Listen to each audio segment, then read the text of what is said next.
Card thief in Ohio gets 4 years in prison, and we have got some new funding for Beckett to the tune of $250 million. Stick around.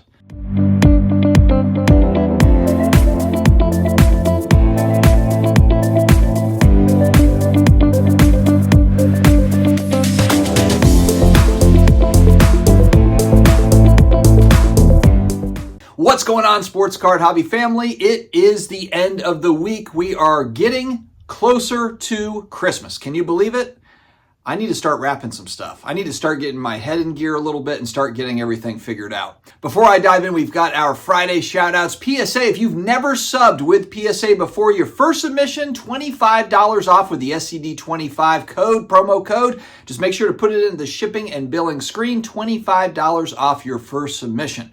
You've got a collection, you have no idea what it's worth. You want to sell all of it or half of it or a little bit of it. You just want someone to kind of give you some ideas on what it's worth. JustCollect.com. They've got an easy appraisal form over there on the website, and Leighton Sheldon on the Just Collect YouTube channel. Got a great YouTube channel talking about different collections he's picked up. A lot of educational content around cards on that channel. Card Capsule. You want supplies, you want good supplies, but you don't want to pay a small fortune for them. I've got a promo code in the video description to take a few bucks off for you. Check out Card Capsule.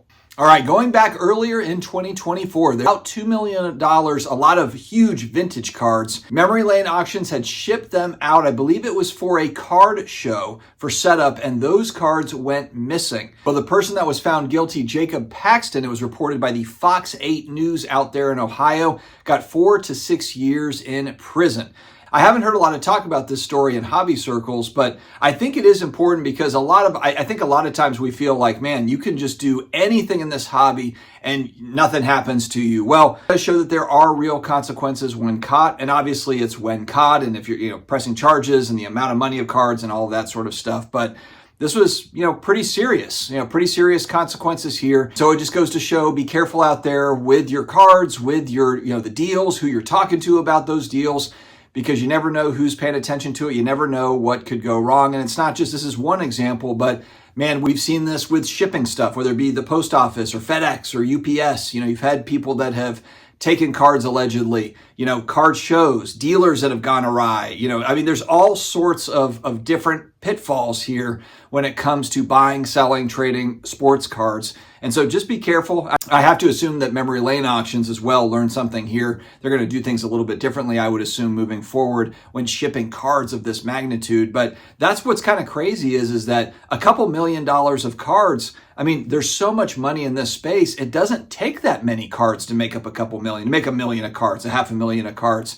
You just need a few pretty big items, 20 big items, 50 big items, and bam, you've got a lot of money in cardboard or collectibles. And so anytime that's the case, of course, you're going to have targets, you're going to have people that are looking for this stuff. And unfortunately, it's hard to track, it's hard to trace. You can crack cards out of slabs. It can be very difficult to find, reconcile what is what with this stuff. And so you're going to probably see this not be the last time. There's going to be more folks that are targeted. So just be careful out there. Collect.com came out with an article that Beckett was now under a new umbrella company. It's Beckett, as well as Southern Hobby and Dragon Shields, I believe, is the other part of this trio here. The second part of that story is King Street. King Street, who manages $27 billion approximately, and specializes, this is the interesting part of this article, specializes in situations involving distressed or misallocated capital. Them, along with a few other lenders, have ponied up $250 million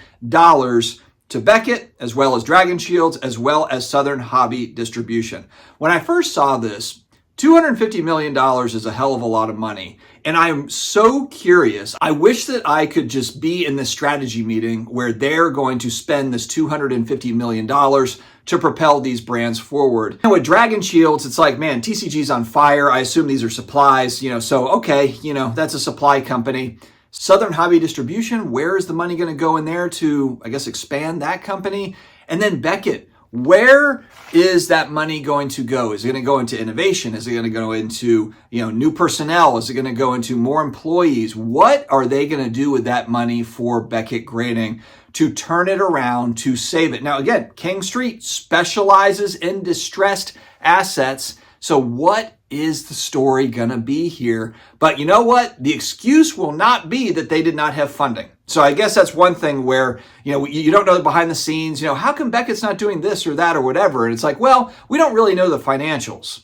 Well, regardless of what the financials are, they're getting a hell of a lot of money. And again, I guess we don't necessarily know out of those three companies how that money is going to be divvied up. But I have to assume that Beckett Grading is going to get a nice chunk of cash, of capital, to use to better their business. How is that going to be put forward? How are they going to spend it? What are they going to spend it on?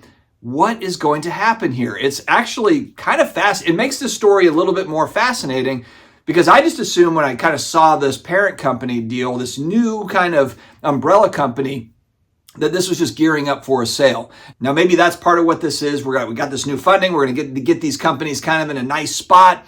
And then if they can be sold, again, we don't know, I guess, all the background stuff with it. It's like the biggest mystery, the ownership and how does that work and can it be sold? But if it can be sold, then I'm sure that down the line here, I think over the next few years, there will be new ownership if it's possible to move it out into, Fanatics or, Collectors Universe, now just Collectors or whatever, Nat Turner adding it into the portfolio.